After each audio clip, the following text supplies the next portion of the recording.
Good morning all of you. Mission institute Prayagraj के YouTube channel पर आप सबका स्वागत है। और मैं एस.एन. पांडे आप लोगों को हिंदी की कक्षाएं प्रोवाइड करा रहा हूं जो आपके यूपीपी, यूपीएसआई और यूपी के सभी एग्ज़ाम्स के लिए यूजफुल होंगे। तो चलिए, कल हम लोगों ने अध्ययन किया था वर्णमाला का। वर्णमाला में हमने ये सीखा था कि वर्ण क्या होते हैं, अक्षर क्या होती है, ध्वनि क्या होती है, और फिर हमने सीखा था कि स्वर क्या होते हैं। तो जल्दी से उन चीज़ों को फटाफट रिवाइज करेंगे और हम इसी चैप्टर में आज आगे बढ़ेंगे। चलिए देखते हैं। तो हमने शुरू किया था वर्णमाला। वर्णमाला, इसमें मैंने आप लोगों को बताया था कि जो ध्वनि होती है, जो ध्वनि होती है, ये क्या होती है? ये मौखिक भाषा की सबसे छोटी इकाई, मौखिक भाषा की सबसे छोटी इकाई को ही क्या कहा जाता है? ध्वनि कहा जाता है। मौखिक भाषा की सबसे छोटी इकाई क्या कहलाती है? आपकी ध्वनि कहलाती है।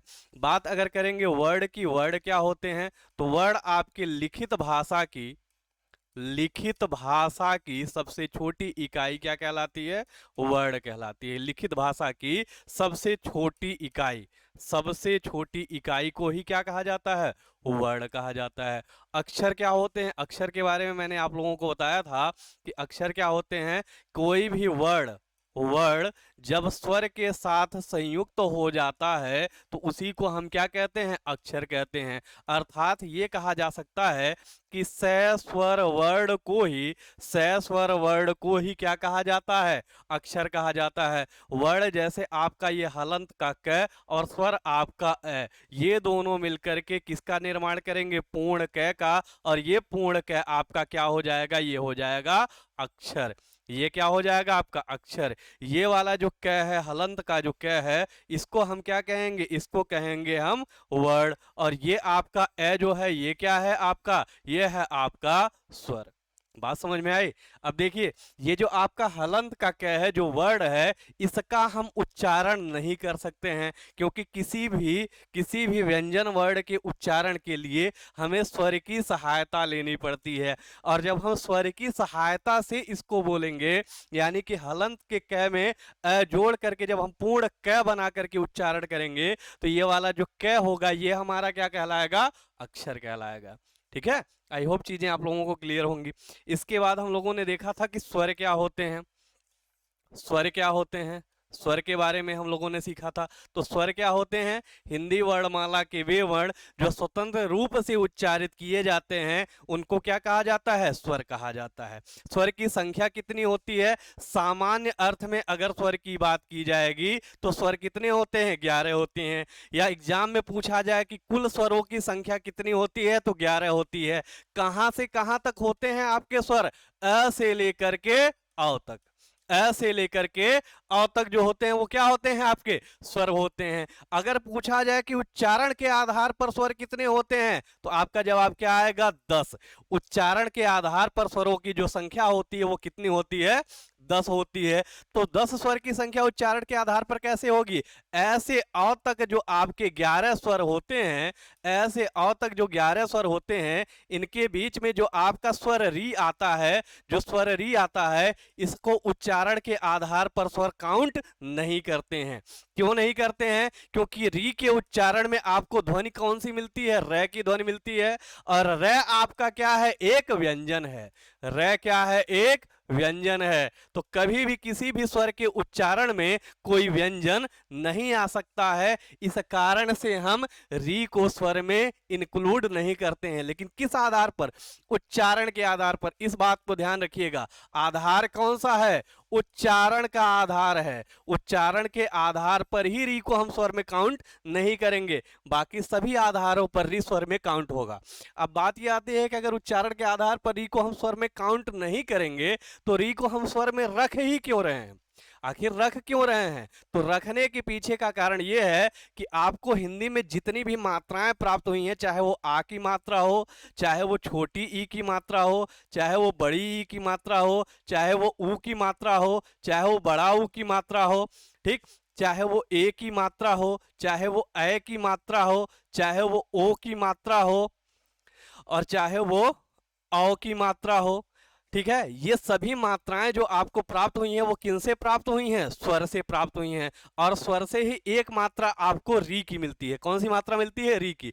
जैसे आप शब्द लिखते हैं ना, कृपा, शब्द लिखते हैं कृपा, तो कृपा में ये जो मात्रा लगी हुई है किसकी मात्रा है? री की मात्रा। ये किसकी मात्रा है? री की मात्रा है, री की मात्रा। अगर इस शब्द का आप वार्णिक विच्छेद करेंगे तो क्या होगा? हलंत का क प्लस री प्लस हलंत का पे प्लस आ, ये इसका क्या होगा? वार्णिक विच्छेद होगा, वार्णिक विच्छेद होगा। तो देखिए क वर्ण में री की मात्रा आई है तो क्या सब क्या अक्षर बना है आपका? क्री अक्षर बना है। और उसके बाद ये प वर्ण में आपके आ की मात्रा जुड़ी है तो क्या बना है? पा बना है। ये क्या बना है? पा। ये दोनों मिलकर के क्या बन रहे हैं? पा। और ये दोनों बात करेंगे इन दोनों की, तो ये दोनों मिलकर के क्या बन रहे हैं? आपके क्री। ये दोनों मिलकर के क्या बन रहे हैं? क्री। और ये दोनों मिलकर के क्या बन रहे हैं? पा। और दोनों को जब हम ऐड करेंगे तो हमारा शब्द क्या बनेगा? कृपा। बात समझ में आई? तो ये जो आपका री है ये हिंदी में एक मात्रा प्रदान करता है, इस कारण से हम इसे स्वर में गिनते हैं। और स्वर में भी ये किस स्वर में आता है? मूल स्वर में। किस स्वर में आता है? मूल स्वर में। बात क्लियर है? चलिए, यहां तक हम लोगों ने देखा था। इसके बाद हम लोगों ने देखा था कि मात्रा के आधार पर स्वर कितने होते हैं। मात्रा के आधार पर तो मैंने आप लोगों को बताया था कि मात्रा के आधार पर जो स्वर होते हैं वो कितने प्रकार के होते हैं? 3 प्रकार के होते हैं। कितने प्रकार के? 3 प्रकार के। कौन कौन से होते हैं? तो पहला आपका होता है ह्रस्व स्वर, ह्रस्व स्वर। दूसरा आपका होता है दीर्घ स्वर, दीर्घ स्वर। और फिर आपका होता है प्लुत स्वर, प्लुत स्वर। ह्रस्व, दीर्घ और प्लुत स्वर। ह्रस्व स्वर की संख्या कितनी होती है? 4 होती है। इन्हीं को ह्रस्व स्वर भी कहा जाता है, मूल स्वर भी कहा जाता है, एक मात्रिक स्वर भी कहा जाता है और छोटा स्वर भी कहा जाता है। कौन कौन से होते हैं? तो समझिएगा, ए होता है, छोटी ई होती है, छोटा ऊ होता है, और क्या होता है? री होता है। क्या होता है? री होता है। इन्हीं चारों को मूल स्वर भी कहा जाता है, ह्रस्व स्वर भी कहा जाता है, एक मात्रिक स्वर भी कहा जाता है और लघु स्वर भी कहा जाता है। अब आपके एग्जाम में क्वेश्चन कैसे आते हैं इस बात को समझिए। आपके एग्जाम में क्वेश्चन ऐसे दे देगा कि निम्न में से कौन सा एक, निम्न में से कौन सा एक, कौन सा एक ह्रस्व स्वर नहीं है, ह्रस्व स्वर नहीं है। अब आपके विकल्प क्या होंगे? अ, ए, ई, री। ठीक, ये चारों आपके विकल्प हैं। अब देखिए, आपने ह्रस्व स्वर पढ़ रखा है और आपने ह्रस्व स्वर में पढ़ा है कि जो ह्रस्व स्वर होते हैं इनकी संख्या कितनी होती है? 4 होती है। और इनको बोलने में समय कितना लगता है? एक मात्रा के बराबर समय लगता है। कौन कौन से चारों ह्रस्व स्वर हैं? एक आपका ए है, एक आपका ई है, एक आपका उ है, एक आपका री है। तो आप देखिए, इन चारों के अतिरिक्त, इन चारों के अतिरिक्त अगर विकल्प में कोई भी स्वर आपको दिखाई दे रहा है अर्थात वो आपका ह्रस्व स्वर नहीं होगा। अब देखिए जरा, देखिए ए यहां पर दिया गया है और ए ह्रस्व स्वर में है, यानी ए तो आपका ह्रस्व स्वर हो जाएगा, यानी कि ये हमारा सही जवाब नहीं होगा। बात अगर करेंगे ई की तो ई भी आपके ह्रस्व स्वर में आता है। बात अगर करेंगे री की तो री भी ह्रस्व स्वर में आता है। कौन सा इसमें ऐसा है जो ह्रस्व स्वर की श्रेणी में नहीं आता है? तो आपका जो विकल्प है, जो विकल्प ए है, ये आपके ह्रस्व स्वर की श्रेणी में नहीं आता है। ए का निर्माण कैसे हुआ है? अ धन ई के योग से हुआ है। और इसको हमें क्या कहते हैं? इसको हम कहते हैं संयुक्त स्वर। इसको हम क्या कहते हैं? संयुक्त स्वर। संयुक्त स्वर के अतिरिक्त इसका और क्या नाम है? इसे विजातीय स्वर भी कहा जाता है। इसको विजातीय स्वर भी कहा जाता है। तो आपसे एग्जाम में अगर पूछा जाए कि संयुक्त स्वर किसे कहते हैं तो आपका जवाब होगा कि वे स्वर जो हिंदी वर्णमाला के दो भिन्न भिन्न स्वरों से संयुक्त होकर निर्मित होते हैं उन्हीं को क्या कहा जाता है? संयुक्त स्वर कहा जाता है। और संयुक्त स्वर के अलावा इनको क्या कहा जाता है? विजातीय स्वर भी कहा जाता है। बात अगर की जाए कि संयुक्त स्वर की संख्या कितनी होती है तो इनकी संख्या कितनी होती है? 4 होती है। इनकी भी संख्या कितनी होती है? 4 होती है। कौन कौन से होते हैं समझिएगा। एक आपका संयुक्त स्वर होता है ए, एक आपका संयुक्त स्वर होता है ए, दूसरा आपका संयुक्त स्वर जो होगा वो होगा ए के बाद तीसरा संयुक्त स्वर होगा आपका ओ, और जो चौथा संयुक्त स्वर होगा वो आपका होगा औ, वो आपका होगा औ। ये चारों आपके क्या होते हैं? संयुक्त स्वर होते हैं। अब अगर संयुक्त स्वर है तो इनका निर्माण भी अलग अलग स्वर के संयोग से हुआ होगा, इनका निर्माण भी अलग अलग स्वर के संयोग से हुआ होगा। अब किनके संयोग से इनका निर्माण हुआ है इस बात को समझिए। देखिए जो आपका ए स्वर है इसका निर्माण हुआ है अ धन ई से, अ धन ई मिलकर के क्या बना है? आपका ए बना है। अ धन ई मिलकर के क्या बना है? ए बना है। अ धन ई मिलकर के आपका ए बनता है। बात अगर करेंगे अ के निर्माण की, तो अ का निर्माण कैसे हुआ है? तो देखिए जब हमने ए बना लिया है तो जब हमें अ बनाने की जरूरत पड़ेगी तो हम अ धन ए, गलती से भी बड़ी ई मत करिएगा, अ धन ए बराबर क्या हो जाएगा? आपका अ हो जाएगा। आपके एग्जाम में इनके निर्माण से भी प्रश्न पूछे जाते हैं। आपको दिया जाएगा कि बताइए हिंदी वर्णमाला के स्वर अ का निर्माण कैसे हुआ है, अ का निर्माण कैसे हुआ है, और आपके विकल्प कुछ ऐसे रहेंगे अ धन ई, ई, अ धन बड़ी, अ धन उ, अ धन ए। ठीक, तो बहुत सारे लोग हैं जो जल्दबाजी में ये सोचते हैं कि अ धन ई से निर्माण किसका हुआ है? अ धन ई से निर्माण ए का हुआ है, तो अ धन बड़ी ई से निर्माण हो जाएगा अ का, अ धन बड़ी ई से निर्माण हो जाएगा अ का, जो कि टोटल गलत है, जो कि क्या है? टोटल गलत है। अ धन बड़ी ई से ए का निर्माण नहीं होता है। अ का निर्माण कैसे होता है? अ धन ए मिलकर के क्या बनते हैं? आपका अ धन ए मिलकर के क्या बनते हैं? और उ ए अ बनते हैं। अ धन ए, अ धन ए मिलकर के क्या बनते हैं? आपके अ बनता है। ठीक है, बात अगर की जाए अ धन उ मिलकर के क्या बनेगा? अ और उ के योग से क्या बनता है आपका? तो ओ बनता है। क्या बनता है? ओ बनता है। बात क्लियर है? तो ये भी प्रश्न आपसे परीक्षा में पूछे जाते हैं, इस वजह से इन चीजों को बहुत ही ध्यान से पढ़िएगा। देखिए हिंदी कोई कठिन विषय नहीं है, हिंदी बिल्कुल भी कठिन विषय नहीं है, हमारी मातृभाषा है, हम बचपन से पढ़ते आ रहे हैं। लेकिन दिक्कत यह है कि हम हिंदी को बहुत ज़्यादा लाइटली ले लेते हैं, इस वजह से हमारी चीज़ें खराब हो जाती हैं। अगर हम हिंदी पर रेगुलर अपनी पकड़ बनाए रखें और समय समय से इसका अध्ययन करते रहें तो निश्चित रूप से हमें हिंदी विषय में सर्वाधिक अंक प्राप्त होंगे। अन्य विषयों की तुलना में सर्वाधिक अंक आपको हिंदी से प्राप्त हो सकते हैं। बस ये काम करना है आपको कि इसको कायदे से, इसको समय देना है, इसको लाइटली नहीं लेना है कि यार हिंदी है, हिंदी तो कभी भी पढ़ लेंगे, ये वाली फीलिंग नहीं आनी चाहिए। तो आपको निश्चित रूप से ये अच्छे अंक प्रदान करेगा और आपके सिलेक्शन में सहायक होगा। चलिए आगे बढ़ते हैं।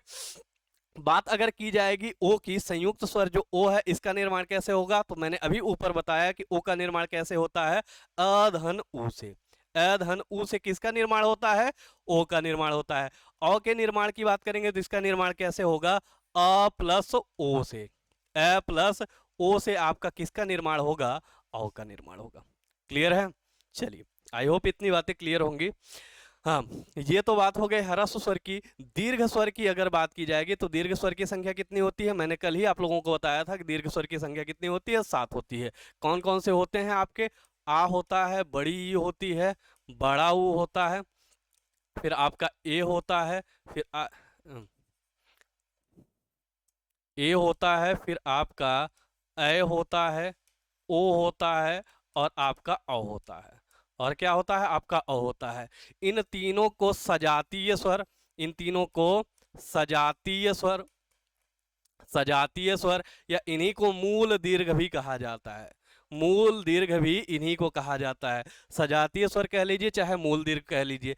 इन चारों स्वरों को, इन चारों स्वरों को, ये जो चारों हैं इनको हम संयुक्त स्वर, संयुक्त स्वर या फिर इन्हीं को हम विजातीय स्वर भी कहते हैं। विजातीय स्वर भी कहते हैं, विजातीय स्वर भी कहते हैं। इसके बारे में भी कल हम लोगों ने देखा था। तो अगर आपसे परीक्षा में पूछा जाए कि मूल स्वर की संख्या कितनी होती है या ह्रस्व स्वर की संख्या कितनी होती है, तो आपका जवाब होगा 4। पूछा जाए दीर्घ स्वर की संख्या कितनी होती है, आपका जवाब होगा 7। पूछा जाए मूल दीर्घ स्वर की संख्या कितनी होती है, आपका जवाब होगा 3। पूछा जाए सजातीय स्वर की संख्या कितनी होती है, आपका जवाब होगा 3। पूछा जाए संयुक्त स्वर की संख्या कितनी होती है, आपका जवाब क्या होगा 4। पूछा जाए विजातीय स्वर की संख्या कितनी होती है, तब भी आपका जवाब क्या होगा 4। अगर संयुक्त स्वर या विजातीय स्वर के निर्माण की बात की जाएगी तो ए का निर्माण होता है ए प्लस ई से, आई का निर्माण होता है ए प्लस ए से, ओ का निर्माण होता है ए प्लस उ से, औ का निर्माण होता है ए प्लस ओ से। क्लियर है? चलिए, और इसी तरीके से अगर इन मूल दीर्घ स्वरों के निर्माण की बात की जाएगी तो देखिए ये समान स्वर के संयोग से बने हैं, आसान है। अ धन अ मिलकर के बनता है आपका आ। इसी तरीके से छोटी ई धन छोटी ई मिलकर के आपका बनता है बड़ी ई, और छोटा ऊ धन छोटा ऊ मिलकर के आपका बनता है बड़ा ऊ। क्लियर है? चलिए, तो इतनी चीजें हम लोगों ने देखी। अब आगे बढ़ते हैं। प्लुत स्वर के बारे में मैंने आप लोगों को बताया था कि प्लुत स्वर वे स्वर होते हैं जिनके उच्चारण में हम 3 गुना समय लेते हैं, अर्थात जिनके उच्चारण में हम आलाप का समय लेते हैं, उसी को क्या कहा जाता है? प्लुत स्वर कहा जाता है। उसी को क्या कहा जाता है? प्लुत स्वर कहा जाता है। जैसे आपने अगर कहा, आप किसी का उच्चारण कर रहे हैं राम, आप उच्चारण कर रहे हैं राम, और 3 गुना समय आप ले रहे हैं, तो इसको ये जो हिंदी गिनती का 3 बना हुआ है, इसी चिन्ह को हम क्या कहते हैं? प्लुत स्वर कहते हैं। ये चिन्ह क्यों आता है? प्लुत स्वर को दर्शाने के लिए ही ये चिन्ह आता है। क्लियर है? चलिए आगे बढ़ते हैं। यहां तक हम लोगों ने कल पढ़ लिया था। अब आज हम लोग पढ़ेंगे जीभ के आधार पर, जीभ के आधार पर स्वरों का वर्गीकरण, स्वरों का वर्गीकरण। देखिए, जीव के आधार पर स्वरों का वर्गीकरण की अगर बात की जाए तो जीव के आधार पर भी स्वरों को बांटा गया है कि जीव के किस हिस्से से किस स्वर को बोला जाता है। इस आधार पर जो वर्गीकरण किया गया है, इसी को हम कहते हैं जीव के आधार पर स्वरों का वर्गीकरण। अब आपके एग्जाम में पूछा जाता है कि बताइए जीव के आधार पर स्वरों को कुल कितने भागों में बांटा गया है, तो आपके विकल्प कुछ ऐसे होंगे। आपके विकल्प होंगे 2, आपके विकल्प होंगे 3, आपके विकल्प होंगे 4, आपके विकल्प होंगे 5। 5 तो बताइए कौन सा सही जवाब होगा? तो जीव के आधार पर जो स्वरों का वर्गीकरण किया गया है वो कितने आधारों पर किया गया है? 3 आधार पर किया गया है। यानी कि जीव के आधार पर स्वर कितने प्रकार के होते हैं? तो 3 प्रकार के। तो कौन सा विकल्प सही हो जाएगा? आपका बी विकल्प सही हो जाएगा। ये आपके एग्जाम में आए हुए क्वेश्चंस हैं, ऐसे ही आपके एग्जाम में क्वेश्चन आए हुए हैं और पूछे गए हैं। आप अगर प्रीवियस ईयर उठा कर देखें तो आप पाएंगे हूबहू ऐसे क्वेश्चन पूछे गए हैं। अब ये जो 3 आधार हैं, ये 3 प्रकार हैं, ये कौन कौन से हैं इसको समझिएगा। जीव के आधार पर स्वर को कितने भागों में बांटा गया है? 3 भागों में। कौन कौन से भाग हैं? सबसे पहला जो भाग है उसे कहा जाता है अग्रस्वर, अग्रस्वर। फिर दूसरे वाले भाग को कहा जाता है मध्य स्वर, मध्य स्वर। और तीसरे वाले भाग को कहा जाता है पश्च स्वर, पश्च स्वर। ठीक, तो जीव के आधार पर जो वर्गीकरण किया गया है वो कितने आधार पर किया गया है या कितने प्रकार से बांटा गया है? 3 प्रकार के से। कौन कौन से? अग्रस्वर, मध्य स्वर और पश्च स्वर। अग्रस्वर क्या होता है? हिंदी वर्णमाला के वे स्वर जिनका उच्चारण हम जिह्वा के अगले भाग या अग्र भाग से करते हैं, उसे क्या कहा जाता है? अग्रस्वर कहा जाता है। बात अगर की जाएगी कि अग्रस्वर क्या कौन कौन से होते हैं, तो अग्रस्वर आपके होते हैं छोटी ई, बड़ी ई, ए और ए। छोटी ई, बड़ी ई, ए और ए। इनको जब आप बोलेंगे तो जीभ का जो अगला हिस्सा है इसी को हम प्रयोग में लेते हैं। इस कारण से इसे क्या कहा जाता है? अग्रस्वर कहा जाता है। क्या कहा जाता है? अग्रस्वर कहा जाता है। बात अगर की जाएगी मध्य स्वर की, तो मध्य स्वर कौन सा होता है? तो जो आपका हिंदी वर्णमाला का अ होता है इसी को हम क्या कहते हैं? मध्य स्वर कहते हैं। इसी ए को हम क्या कहते हैं? मध्य स्वर कहते हैं। और इस ए को मध्य स्वर के अतिरिक्त और किस नाम से जाना जाता है? तो इसी को उदासीन स्वर भी कहा जाता है। इसी को उदासीन स्वर भी कहा जाता है। उदासीन स्वर भी कहा जाता है इसी ए को। ठीक, चलिए बात अगर की जाएगी पश्च स्वर कौन कौन से होते हैं, तो देखिए ई ए इसमें अग्र स्वर में आ गए, ए यहां पर आ गया, तो जितने भी आपके बाकी स्वर बच गए हैं वो कहाँ आ जाएंगे? पश्च स्वर में। कौन कौन सा आएगा? एक आपका आ आएगा, फिर आपका ऊ आएगा, फिर आपका छोटा ऊ बड़ा ऊ आएगा, फिर आपका ओ आएगा, और फिर आपका कौन सा आएगा? ओ आएगा। फिर आपका कौन सा आएगा? ओ आएगा। ठीक, तो अगर इनकी संख्या की बात की जाएगी, अगर इनकी संख्या की बात की जाएगी तो अग्र स्वर जो होते हैं इनकी संख्या कितनी होती है? 4 होती है। कितनी संख्या होती है? 4 होती है। मध्य स्वर जो होते हैं इनकी संख्या कितनी होती है? 1 होती है। और जो आपके पश्च स्वर होते हैं इनकी संख्या कितनी होती है? 5 होती है। इनकी संख्या कितनी होती है? 5 होती है। तो ये आपके जीव के आधार पर जो स्वरों का वर्गीकरण है वो किया गया है, और कितने आधारों पर किया गया है? 3 आधारों पर किया गया है। अग्र स्वर, मध्य स्वर और पश्च स्वर। अग्र स्वर की संख्या कितनी होगी? 4 होगी। कौन कौन से होंगे? ई ए। मध्य स्वर की संख्या कितनी होगी? 1 होगी। और कौन सा होगा? आपका अ होगा। बात अगर करेंगे पश्च स्वर की संख्या कितनी होगी? तो 5 होगी। कौन कौन सा होगा? आ होगा, छोटा ऊ होगा, बड़ा ऊ होगा, ओ होगा और अ होगा। क्लियर है? चलिए चलिए इसके बाद हम अगर बात करते हैं तो हम देखेंगे कि स्वरों का जो उच्चारण स्थान है वह क्या क्या है। स्वर का उच्चारण स्थान, स्वरों का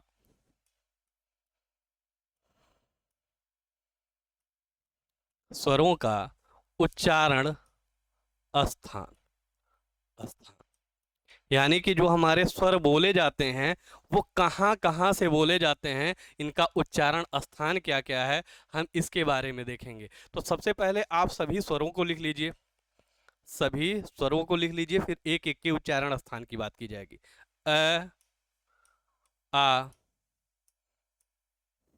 ई, उ, ऊ,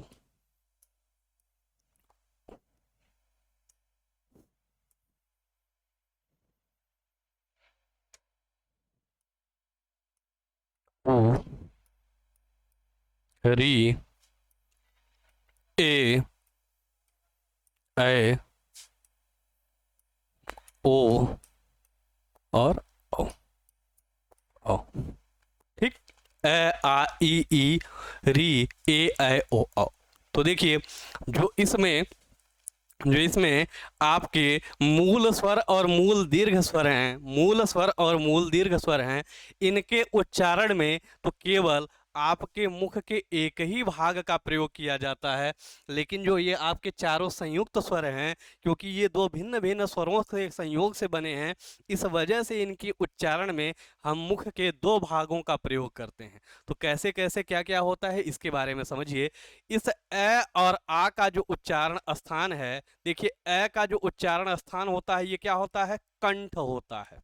कंठ होता है, और कंठ से ही उच्चारित होने के कारण इसको हम क्या कहते हैं? कंठ स्वर कहते हैं। क्या कहते हैं? कंठ स्वर कहते हैं। अब देखिए इस आ की अगर बात करेंगे तो आ का निर्माण कैसे हुआ है? अ से हुआ है, और धन अ से, अ धन अ मिलकर के क्या बना है? आ बना है। इस ए का उच्चारण स्थान कंठ है, और इसका भी उच्चारण स्थान कंठ है। अगर दोनों का उच्चारण स्थान कंठ है तो बताइए इन दोनों के योग से निर्मित इस स्वर का उच्चारण स्थान क्या होगा? इसका भी उच्चारण स्थान क्या होगा? कंठ ही होगा। और इसको भी हम क्या कहेंगे? कंठ स्वर ही कहेंगे। इसको भी हम क्या कहेंगे? कंठ स्वर ही कहेंगे। तो अ और आ का उच्चारण स्थान क्या है? आपका कंठ है, और इनको कहा क्या जाएगा? कंठ स्वर कहा जाएगा। बात क्लियर है? इनको कहा क्या जाएगा? कंठ स्वर कहा जाएगा। बात करते हैं ई और ई के उच्चारण स्थान की। तो देखिए जो आपकी छोटी ई है इसका जो उच्चारण स्थान है वो क्या है? तालु है।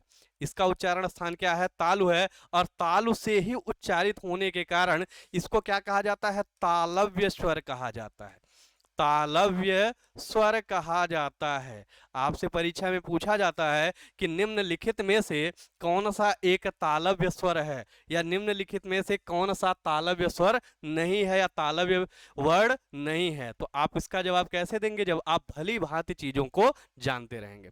चलिए, अब इस ई का उच्चारण स्थान अगर तालु है और इसे हम तालव्य स्वर कहते हैं, तो इस ई का निर्माण, आप बड़ी ई का निर्माण देखिए कैसे हुआ है, ई धन ई से, ई धन ई से। इसका भी उच्चारण स्थान क्या है आपका, तालु है, इसका भी उच्चारण स्थान क्या है, तालु है, और इसका भी उच्चारण स्थान क्या हो जाएगा, तालु, तालु। और जब दोनों ई का उच्चारण स्थान तालु है, तो बताइए जो बड़ी ई है इसका भी उच्चारण स्थान क्या हो जाएगा, तालु हो जाएगा, और ये भी कौन सा स्वर हो जाएगा आपका, तालव्य स्वर हो जाएगा, ये भी कौन सा स्वर हो जाएगा, तालव्य स्वर। तो जो दोनों आपकी ई है, छोटी ई और बड़ी ई, इनका उच्चारण स्थान क्या हो जाएगा, तालु, और इसको क्या कहा जाएगा, तालव्य स्वर कहा जाएगा। क्या कहा जाएगा, तालव्य स्वर। ए और आ को क्या कहा जाएगा, कंठ स्वर कहा जाएगा। क्यों, क्योंकि इनका उच्चारण किससे हो रहा है, कंठ से हो रहा है। ई और ई को क्या कहा जाएगा, तालव्य स्वर कहा जाएगा। क्यों कहा जाएगा, क्योंकि इनका उच्चारण किससे हो रहा है, तालु की सहायता से हो रहा है। क्लियर है, चलिए आगे बात करते हैं। अब देखते हैं इस ऊ और ऊ को, ऊ और ऊ को समझते हैं। तो आप देखिएगा, देखिए ये जो ऊ है, छोटा वाला जो ऊ है, इसका उच्चारण स्थान किससे किया जाता है, ओष्ठ से। किससे किया जाता है, ओष्ठ से, ओष्ठ से, ओष्ठ से। ठीक है, ऊ का उच्चारण स्थान किससे किया जाएगा, ओष्ठ से। जब आप ऊ बोलेंगे तो आपके दोनों ओठ क्या होंगे, सट जाएंगे, और ओष्ठ से उच्चारित होने के कारण इसे क्या कहा जाता है, ओष्ठ स्वर कहा जाता है, ओष्ठ स्वर कहा जाता है, ओष्ठ स्वर।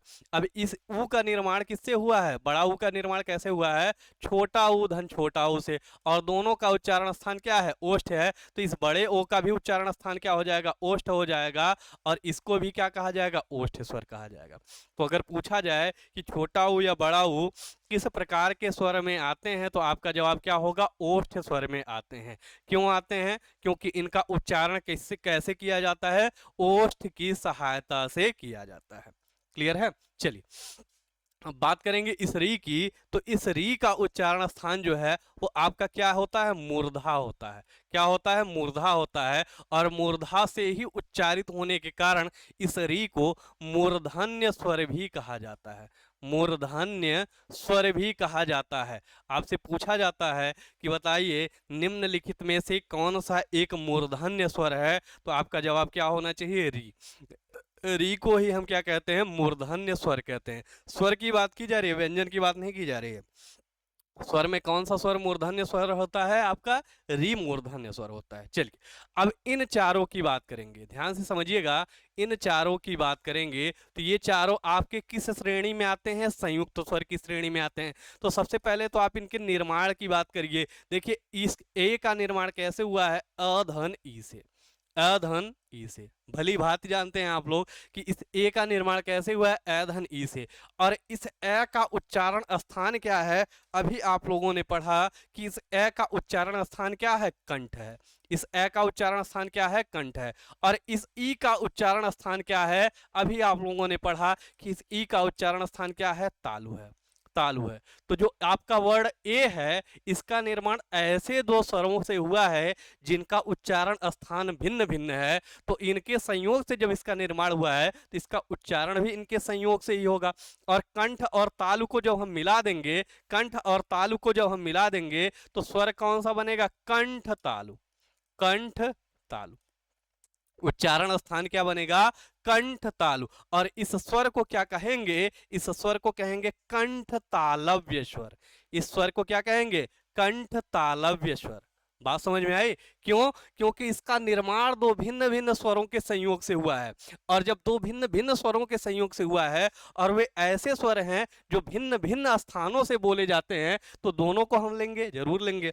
एक का उच्चारण स्थान कहाँ है, कंठ है, और दूसरे का उच्चारण स्थान क्या है, तालु है। दोनों संयुक्त रूप से ए का निर्माण करते हैं, तो ए का उच्चारण स्थान क्या हो जाएगा, कंठ तालु। और कंठ तालु से उच्चारित होने के कारण ए को हम क्या कहेंगे, कंठ तालव्य स्वर कहेंगे। क्लियर है, चलिए अब बात करते हैं ए की।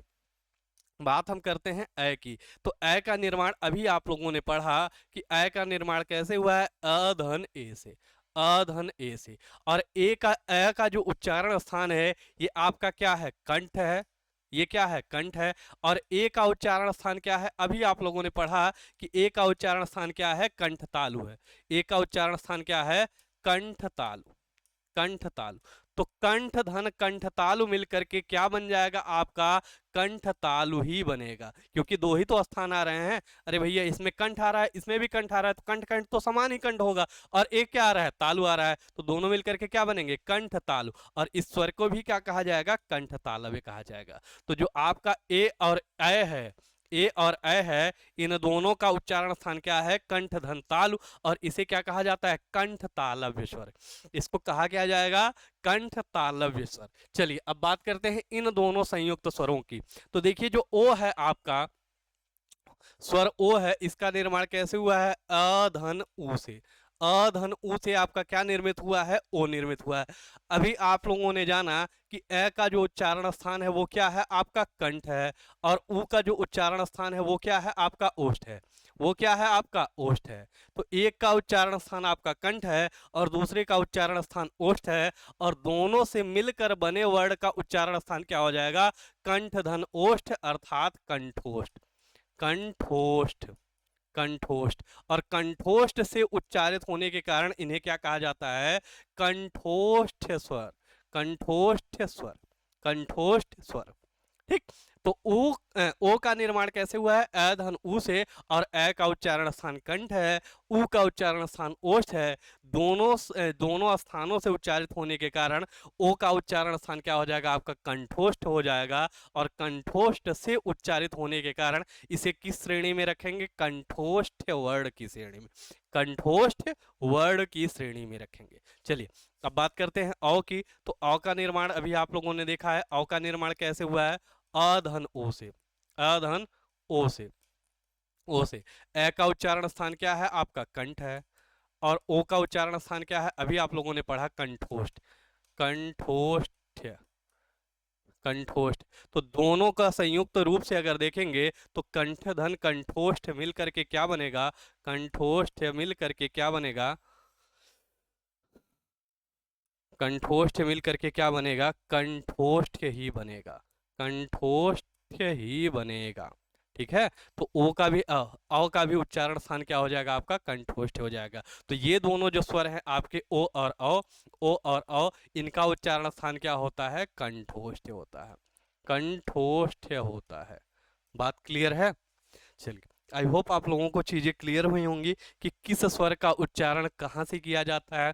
फटाक से आप लोग इसका स्क्रीनशॉट ले लें अपने फोन को पॉज करके, और फिर हम आगे बढ़ते हैं इसमें। चलिए, चलिए आगे बढ़ते हैं।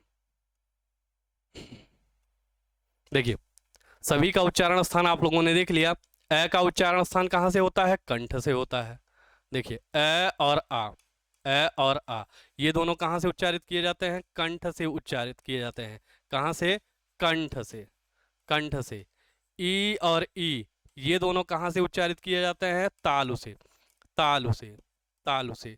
ऊ और बड़ा ऊ, ये दोनों कहाँ से उच्चारित किए जाते हैं, ओष्ठ से, ओष्ठ से, ओष्ठ से। बात अगर करेंगे ए, ए, बात अगर करेंगे ए ऐ ओ औ, इनके उच्चारण स्थान की, तो ओ औ का जो उच्चारण स्थान होगा वो क्या हो जाएगा, कंठोष्ठ हो जाएगा, कंठोष्ठ हो जाएगा। इनको कंठोष्ठ वर्ण कहते हैं। और ए और ए का उच्चारण क्या हो जाएगा, कंठ तालु से होने के कारण इन्हें क्या कहा जाएगा, कंठ तालव्य, कंठ तालव्य। उच्चारण स्थान इनका क्या हो जाएगा, कंठ तालु, कंठ तालु। यही हम लोगों ने पढ़ा है। और री का उच्चारण स्थान क्या होता है, री का उच्चारण स्थान क्या होता है, मूर्धा होता है, मूर्धा होता है। क्लियर है, इतनी बातें समझ में आई हैं। चलिए इतनी चीजें हम लोगों ने देख ली है। अब इतनी चीजें समझने के बाद हम लोग आगे बढ़ेंगे किस पर, व्यंजन पर आगे बढ़ेंगे। किस पर आगे बढ़ेंगे, व्यंजन पर, व्यंजन। अब व्यंजन क्या होते हैं, इस बात को समझिएगा। अगर बात की जाए कि हम व्यंजन कहते किसे हैं, व्यंजन कहते किसे हैं, तो हिंदी वर्णमाला के वे वर्ण, हिंदी वर्णमाला के वे वर्ण जो स्वर की सहायता से बोले जाते हैं उन्हें क्या कहते हैं, व्यंजन कहते हैं। हिंदी वर्णमाला के वे वर्ण जो स्वर की सहायता से बोले जाते हैं उनको क्या कहा जाता है, व्यंजन कहा जाता है। कैसे, जैसे देखिए आपका ये जो क है ये क्या है, एक व्यंजन है। क क्या है, व्यंजन है। ख आपका क्या है, व्यंजन है। ख आपका क्या है, व्यंजन है। ग आपका क्या है, व्यंजन है। और जितने भी आपके व्यंजन हैं ये सब किसकी सहायता से बोले जाते हैं, स्वर की सहायता से बोले जाते हैं। क कैसे बोला जाएगा, हलंत का क प्लस अ। ध्वनि लास्ट में जो ध्वनि आ रही है वो किसकी आ रही है, ए की ध्वनि आ रही है। जब भी आप किसी व्यंजन का उच्चारण करते हैं तो अंतिम में जो ध्वनि आती है वो किसकी आती है, एक स्वर की ध्वनि आती है। कै धन ए, ए क्या है, आपका स्वर है।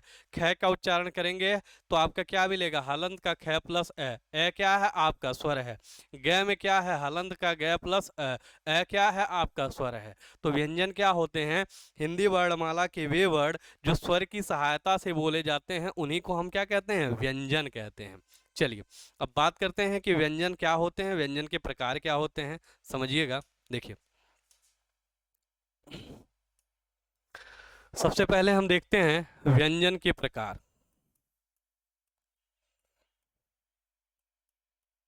व्यंजन के प्रकार,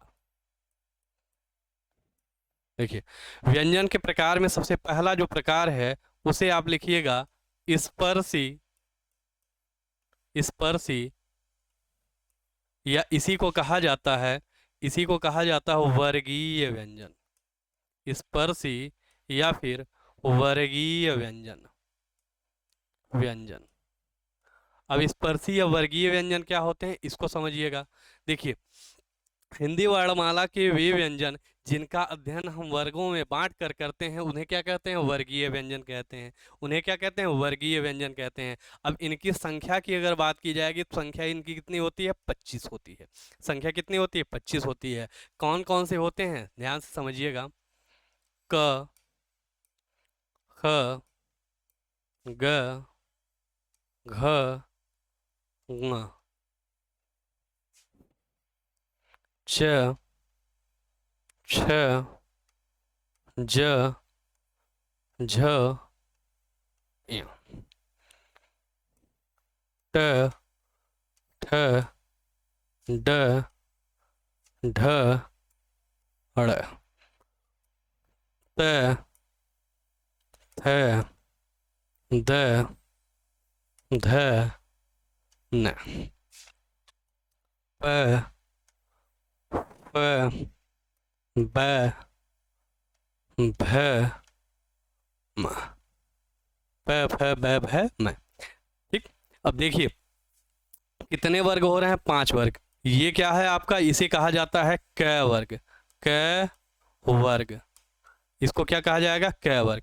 ये वाला जो है इसे क्या कहा जाता है, च वर्ग। इसको क्या कहा जाता है, च वर्ग। इस वाले को क्या कहा जाता है, ट वर्ग, ट वर्ग। इसको क्या कहा जाता है, त वर्ग, त वर्ग।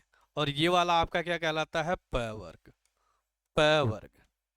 ठीक, इसको कहा जाएगा क वर्ग। इस पूरे को क से लेकर के ङ तक को क्या कहा जाएगा, क वर्ग। और च से लेकर के इ तक को क्या कहा जाएगा, च वर्ग। और बात अगर करेंगे ट से लेकर के ढ़ तक को क्या कहा जाएगा, ट वर्ग। और त से लेकर के न तक को क्या कहा जाएगा, त वर्ग। और प से लेकर के म तक को क्या कहा जाएगा, प वर्ग।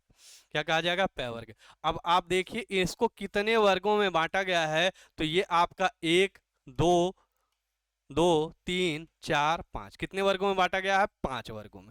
कितने वर्गों में, 5 वर्गों में। कौन कौन से 5 वर्ग हैं, क वर्ग, च वर्ग, ट वर्ग, त वर्ग, प वर्ग।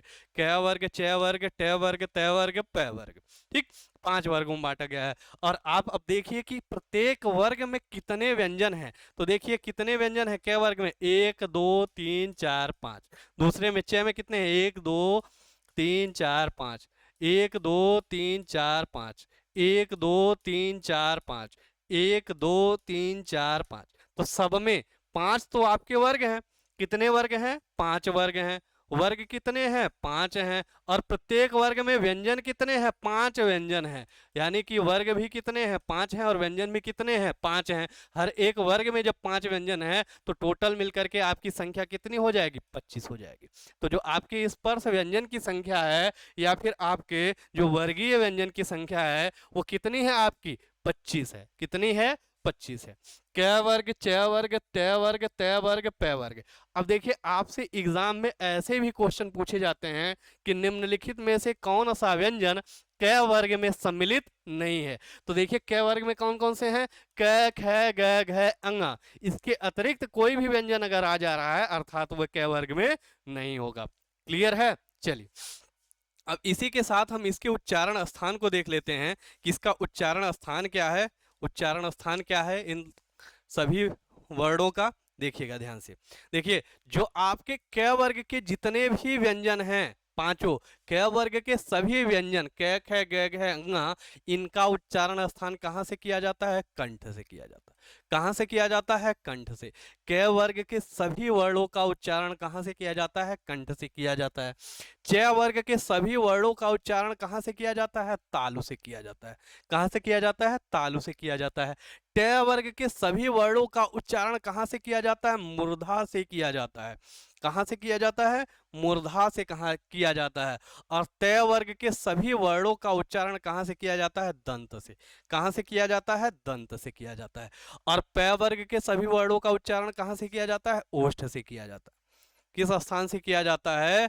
ओष्ठ से किया जाता है। तो आपसे अगर पूछा जाए कि क वर्ग के किसी भी वर्ण का उच्चारण किस स्थान से किया जाता है तो आपका जवाब क्या होगा? कंठ से किया जाता है। और च वर्ग के वर्ण के किसी भी वर्ण का उच्चारण कहाँ से किया जाता है? तालु से किया जाता है। ये सभी के उच्चारण है, स्थान है। कहाँ से उच्चारित किए जाते हैं? ये इन सभी के उच्चारण स्थान है। अब देखिए कंठ से कुछ स्वर भी अभी मैंने आप लोगों को बताया कि उच्चारित किए जाते हैं। कौन कौन से? एक है आपका अ और एक है आपका आ।